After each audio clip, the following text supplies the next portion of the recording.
Ассаламу алейкум, урматтуу Талас Жарнама каналынын катталуучулары жана мекендештерим.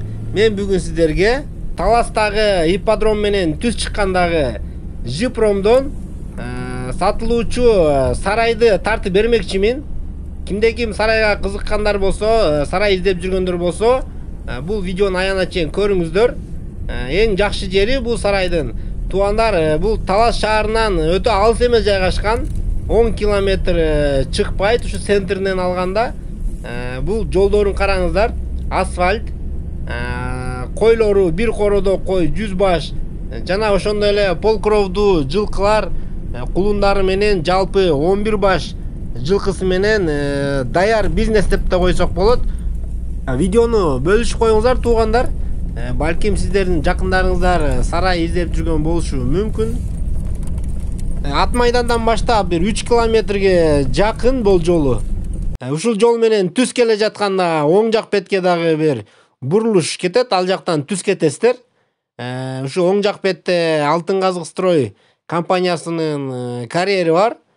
Кум, шебен жана ошол бетонный завод.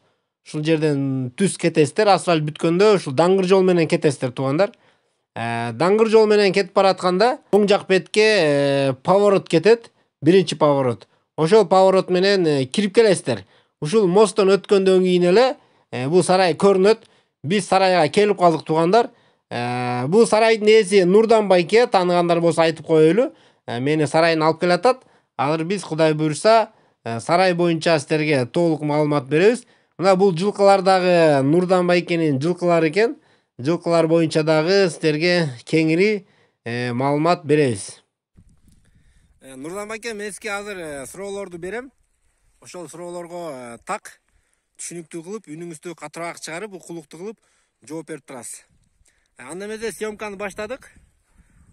Нурдан байке, мен биринчи эле суроом ушул болсун. Бул сарайыңыздын территориясы канча сотукээлейт? Общий 30 сотик. Жалпы 30 сотық, бул китептери кандай? Документтери? Китептери бардыр жакшы. Кудайым буйрса, бул үйдүн документтери бар. Бул сарайдыкы, Кудайым буйрса, документи жазалып атат. Өзүңүз Кудай буйрса чыгарып дайындап бересиз. Ооба. Жакшы экен. Буну суу маселеси кандай? Суу маселеси? Суу маселеси берде природный общий 5 таш деп коет, бизде ошол 5 таштын суусу агып турат. Но артында шардырлап угулуп жаткан суунун үнү бул 5 таштын суусу экен анда, чоң суу экен, жакшы экен. Бул малга ичкенге дагы маселе жок экен, Ооба. Жайыт маселеси кандай болот бул жерде? Жайыт маселеси кенен. Жайыт маселеси кенен биякта. Жайыттан маселе жок. Жок. Бул жерде тегерек, кошуна, колоңдор тынч эле. Барды тынч. Ууру кескин жок. Жок, Кудай сактасын. Жакшы экен. Анда туугандар, биз сарайды тартып баштайлы. Могу күндүзгү, мындайча айтканда, летний сарайдан баштайлы. Бул жылкылар дагы, койлор да сатылат экен. Бул жылкыларды дагы тартып беребиз, койлорду тартып беребиз. Бул жерде Нурдан байке канча түк чөптү бул жерге жыйнаса болот? Навестин алдына түктөрдү жыйнап койгон экенсиз. Канча түк чөп батыра аласыз ушул жерге? Берге общий 5-6 миң түк батат. Плюс дагы фасолдун паязы дагы батат берге. 6-7 прицептей батат берге. Жакшы, жакшы. Өзүңүз мындай шарт түзгөн экенсиз. Өзүңүз кургансызбы буларды? Ооба. Берди ачыңыз, койлорду да тартып берели. Бул жылкыларды да азыр жылкылар боюнча маалымат беребиз. Кой жакты биринчи тартайлы. Бул кыргыз койлор канча жалпы баш кой бар бул жерде? Так, общий саны азыр 100. 100 баш кою менен алам дегендер болсо, ушул жылкылар менен чогуу сатат экен. Бардык, мындайча айтканда, даяр, готовый бизнес. Аласыз дагы малды багып, мал сатып алат элем, бир коrodон мал издейт элем дебестен, мынакей даяр койлору менен, жылкылар менен сатат экен туугандар. Бул жылкыларыңыз кандай? Кровный, полкровный дегендей. Жылкыларым полукровный. Полкровный, биздин аркы үйүр жакты дагы тартайлы. Жалпы канча баш жылкы бар? 11 баш жылкы бар. 11 баш жылкы. Сарайда бирөө байланып турат. Мынакей туугандар бээлер экен, полкровный жакшы бээлер экен. Канча бээ бар жалпы? Жалпы 6 баш бе. 6 баш бе өздөрүнүн кулундары менен, Ооба. Жакшы, биз азыр эми баа тууралуу азыр аягында сүйлөшөлү туугандар. Биз анда сарайдын ичин, үйдүн ичин тартып берейли, анан баасын айтабыз. Бул сарайдын ичтерине тартып берейли. Бул сарайды өзүңүз курган экенсиз, Ооба. Баалы, мынанки караңыздар туугандар, асты жыгачтан. Күндүзгү дагы күн тие турган жакшы сарай экен. Бул түнкү жылкылар туруучу бүт астылары полдонгон туугандар. Бул жакта да жылкы бар экен, Ошо бир бээ байланып туруп.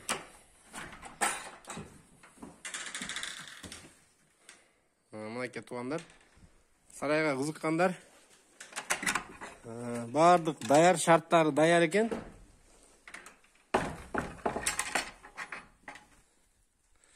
Сарайдын экинчи бөлүгүндө көргөзүп берейли. Абдан туугандар, жакшы шарт түзүлгөн экен, караңыздар. Жылкыларды өзүнчө кармаганга, бул жакта да ичинде бөлмөлөрү менен баардык астылары полдонгон. Бул жактар койкана, койканасындагы сиздерге тартып берем. Жалпы канча кой батат бул сарайыңызга? Берге 150 баш батат, жөн эле батат. 155 баш койду кармаса болот экен. Бул жакта да гисарлар барбы? Кочкорлор бар. Кочкорлор өзүнчө кармап атасы. Жакшы экен туугандар. Биз үйдү тартып берейли, анда эмесе үйдүн ичин тартып берейли. Бул сарай жакшы экен туугандар, мага жакты. Келип кызыккандар болсо, көрүңүздөр туугандар. Мынакей гараж экен туугандар. Гараж, бул жакта складтары, үйдүн ичин тартып берейли. Үйдү ачыңыз, үйдүн ичин тартып баштайлы.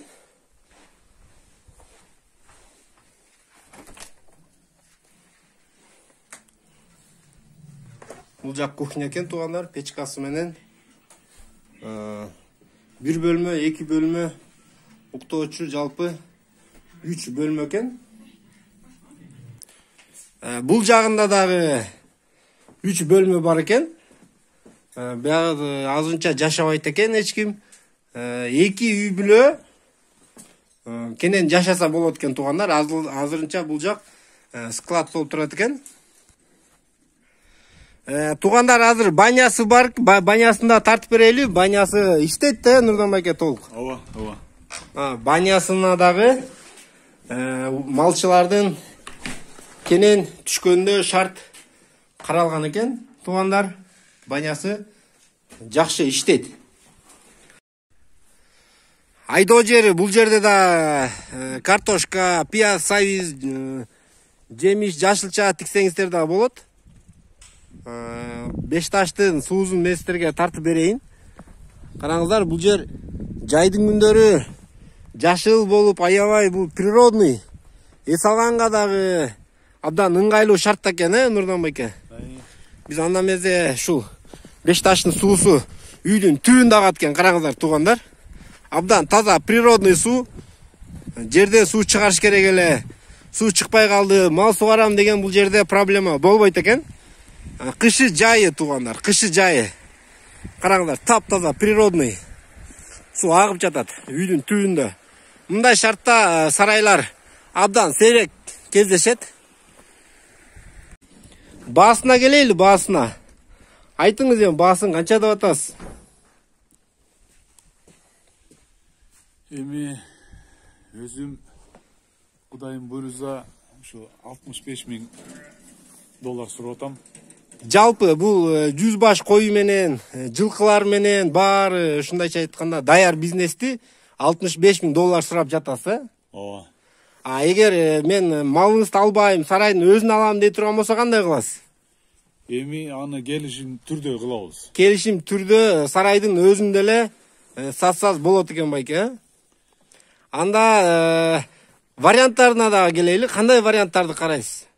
Варианттар эми көрөбүз. Аны кандай предложениялар болот, кандай варианттар болот, аны дагы бардыгын көрөбүз, сүйлөшөбүз. Кыскасы, ылайыктуу вариант келсе карай бересиз, унак алмаштыруу, жер участок алмаштыруу. Ооба. Туугандар, варианты бар дагы өзү жакшы. Варианттар менен дагы сиздер сүйлөшсөңүздөр болот. Сиздер өзүңүздөрдүн сунушуңуздарды айтыңыздар. Сарай ким алса дагы буйрусун, кут болсун деп алдын ала куттуктап коймокчумун. Туугандар, келерки чыгарышка чейин сак саламатта аман эсен туруңуздар.